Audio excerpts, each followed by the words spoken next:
మరి మీరు అంటున్న ఇప్పుడు అంత పవర్ఫుల్ ట్రంప్ విషయాన్ని ఎందుకు ఇంత సీరియస్ గా ఖండించారు మోడీ? అంటే అది మోడీ యొక్క తెగు ఏంటి, ఆయన ధైర్యం ఏంటి? అంటే అగ్రరాజ్యాధినేత, అగ్రరాజ్యమే అది, ఖచ్చితంగా వాళ్ళతో ఉండి పనులు అనుకుంటాయి. వాళ్ళతో సార్ డైరెక్ట్ గా చెప్పకపోతే ఇంకేలా మాట్లాడతాడు. ఇంకా మాట్లాడేకొల్లి మనం ఏదో చెప్పాలి. అవును, మనం చెప్పగానే ఆయన తిరుగుబడతాను చెప్పాలి. అవును, మనం అవమానం చేసేటంటే అవమానం చేస్తాడు. ఒక్కోసారి ముందలే ఎక్స్ప్లెయిన్ చేస్తే బాగుంటుంది కదా, ఆయన కూడా అర్థం చేసుకోవచ్చు కదా. ఆయన కూడా అర్థం చేసుకోవచ్చు కదా. ఓహో, ఈ దేశాల మధ్య ఎలాగున్నదా, ఎవరిది ఒప్పుకోలేదు, మేము ఎవరిది ఒప్పుకోం. తర్వాత మీరు వాణిజ్యం గీనిజ్యం అన్నీ అన్నారా, ఏం అనలేదు కదా మాతో అని చెప్పాడు. సో ట్రంప్ ఆలోచించుకుంటాడు. ఆలోచించుకుని తెలివితేటలు ఉన్న మనిషి కాదను. చైనా మీద ఎంత పోరాడినా చైనా ప్రెసిడెంట్ని పొగుడుతానే ఉన్నాడు కదా. అవునండి, రష్యా ప్రెసిడెంట్ని పొగుడుతా ఉన్నాడు. నాకు చాలా స్నేహితుడు, ఎంతో అది ఇది ఒకసారే కలిసేది అతన్ని, కానీ చెప్తా ఉంటాడు. సో మోడీ చెప్పటం మంచిది, చాలా మంచిది. ఎందుకంటే ఇక్కడ క్లారిఫికేషన్ అయినా ఇచ్చాడు. చెప్పవలసింది చెప్పేశాడు. లేకపోతే నువ్వేం చెప్పలేదంటారు. ఇండియాలో ఉన్న ఆయనకు అపోజిషన్, ఇండియాలో ఉన్న అపోజిషన్ కి ఇదో జవాబు ఇచ్చాడు మోడీ. ఇండియాలో ఉన్న ప్రజలకు జవాబు ఇచ్చాడు. అమెరికాలో ఉన్న ట్రంప్ కి ఓ జవాబు ఇచ్చాడు.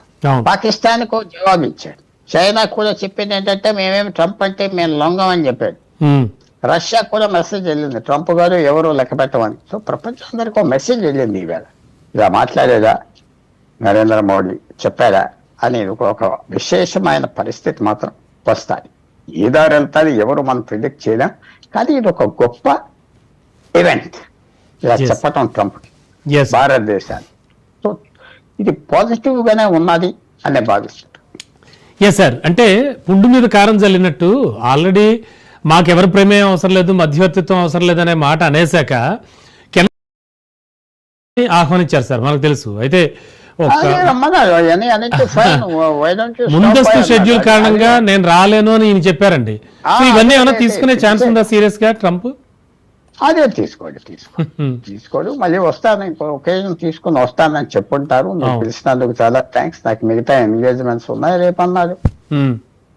ఆ దేశానికి ఈ దేశానికి నాకు టూర్స్ ఉన్నాయి కదా. క్రొయేషియా వెళ్తున్నారు అక్కడి నుంచి, యుగోస్లావియాలో ఒక భాగం క్రొయేషియా. సో అది తప్పు, మర్యాదగా చెప్పొచ్చు. ఇంకోసారి వస్తాను, టైం తీసుకుని వస్తానని చెప్పుంటాడు. అది అగౌరవంగా ఏం చెప్పండు, అగౌరవంగా చెప్పండు. చాలా ఈ ఎఫెక్ట్ ఫ్యూచర్ లో ఏమైనా దౌత్య సంబంధాలపై కానీ అనేకమైనటువంటి అంటే ఆయుధాల మార్పిడి కావచ్చు, ఆయుధాల కొనుగోళ్లు కావచ్చు, చాలా కీలకమైన అంశాలతో లింకప్ అయి ఉంది యుఎస్ అండ్ ఇండియా పరిస్థితి. వీటికి ఏమైనా విఘాతం కలిగే ఛాన్స్ ఉంటుందా? అవన్నీ నార్మల్ అనుకోవచ్చా? లేదేం లేదు. అమ్మేవాళ్ళు అమ్మకం మానరు, అమ్మే వాళ్ళకి అమ్మటం కావాలి. వాళ్ళు అమెరికన్ గవర్నమెంట్ మీద ఎవరు కొనేవాడు లేడు, డబ్బులు ఇచ్చి కొనలేదు పాకిస్తాన్ ఎవరు, మనం కొంటున్నాం, అది ఏమీ ఉండదు. తర్వాత చాలా వరకు ట్రంప్ కూడా ఆలోచించుకుంటాడు. ఏం మాటలు కొద్దిగా ఈజీగా జారిపోయినా ఆలోచించుకుంటాడు, కేర్ఫుల్ గా ప్రవర్తిస్తాడు. కొద్దిగా ఈ విషయం కొన్ని రోజులు మర్చిపోతే అయిపోయింది కదా. ఇంకా ఇప్పుడైతే మోడీ ఇలా చెప్పాడో, మర్యాదపూర్వకంగా చెప్పాడో, అదే మిగతా ఆయన చుట్టూరా ఉన్న ఆఫీసర్లకి మంత్రులకి తెలుసు భారతదేశానికి చాలా సెన్సిటివ్ పాయింట్, చాలా సెన్సిటివ్ పాయింట్. వాళ్ళు కూడా చెప్తారు ఇది ఎప్పటి నుంచో ఉన్నది, మీకు కాదు, ఇది కరెక్ట్ కాదని చెప్తారు. కొంతమంది చెప్తారు, ఆయన చెప్పడం మనం ఇది మనం ఎలా వెళ్తుందో ప్రిడిక్ట్ చేయలేం. కానీ చెప్పవలసిన డ్యూటీ నరేంద్ర మోడీకి ఉందా, చాలా గొప్పగా చెప్పాడు. మంచి అవకాశం తీసుకుని చెప్పాడు. ఆ లెక్కనే ఆయన పర్సనల్ గా కలిసి ఉంటే కూడా మోడీ ఇంత ధైర్యంగా చక్కగా చెప్తుంది, లొంగకుండా చెప్తుంది. అందువల్ల అన్ని ప్రిపేర్డ్ ఉన్నాడు నరేంద్ర మోడీ, ప్రిపేర్డ్ ఉన్నాడు, ఏమీ లొంగలేదు, బాగా మాట్లాడాడు. ట్రంప్ కూడా కొద్దిగా ఆలోచించుకుంటాడు, ఇదేదో సింపుల్ మ్యాన్ కాదు, సింపుల్ మనుషులు కాదు, జాగ్రత్తగా ఉండాలని ఆలోచిస్తున్నాడు. Yes sir.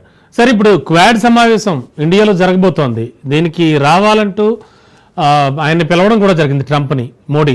మరి ఈ నేపథ్యంలో వచ్చేటువంటి ఛాన్స్ ఉందంటారా? ఇవన్నీ మామూలే అంటారా? అదంటే ఛాన్స్ ఉన్నదంటే ఆ రోజుకి భారతదేశం పరిస్థితి ఎలాగుంటుంది, ఆ రోజుకి అమెరికా పరిస్థితి ఎలాగుంటుంది, క్వాడ్ పరిస్థితి ఎలాగుంటుంది, ఇలాంటి విషయాలు రోజు రోజుకి మారిపోతా ఉంటాయి. ఒకనప్పుడు అమెరికా యూరప్ ఒకే పాలసీ ఉండేది, ట్రంప్ ప్రెసిడెంట్ అవగానే అప్పటి నుంచి అన్ని మార్చేశాడు. లెక్కలేదన్నాడు, మీకు ఇచ్చిన అగ్రిమెంట్స్కి ఏం విలువలేదన్నాడు. ఎంత క్విక్ గా మారిపోయింది. మారిపోతాయి పరిస్థితులు మారిపోతే విషయాలు మారిపోతాయి. అందువల్ల మనం చెప్పలేము. చాలా వరకు ట్రంప్ యాక్సెప్ట్ చేస్తాడు అనుకుంటున్నా. చాలా వరకు యాక్సెప్ట్ చేస్తాడు. ఎందుకంటే క్వాడ్ అంటే 4 ముఖ్యమైన దేశాలు ఉన్నాయి కాబట్టి పార్ట్నర్షిప్ లో యాక్సెప్ట్ చేస్తాడు. అది కాదంటాం, తప్పకుండా యాక్సెప్ట్ చేస్తారు. ఆయన పాస్ చేసుకోవాలి, వాళ్ళ ఫారెన్ పాలసీ పాస్ చేసుకోవాలి.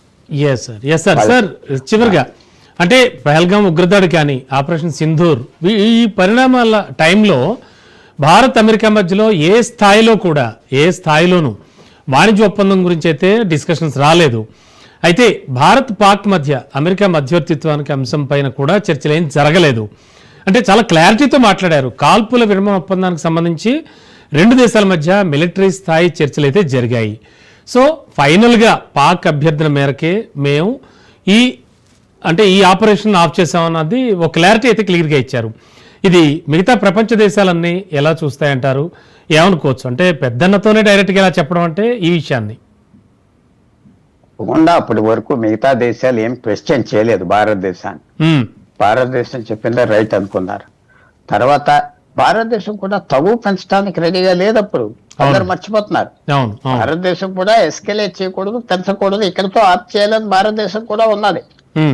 పాకిస్తాన్ ఎప్పుడైతే కొద్దిగా సైన్ తెచ్చిందో భారతదేశం కవర్ చేసి ఉంటుంది. మీరు అడిగితే మేము ఒప్పుకుంటాం, అంతవరకు జరిగి ఉంటుంది.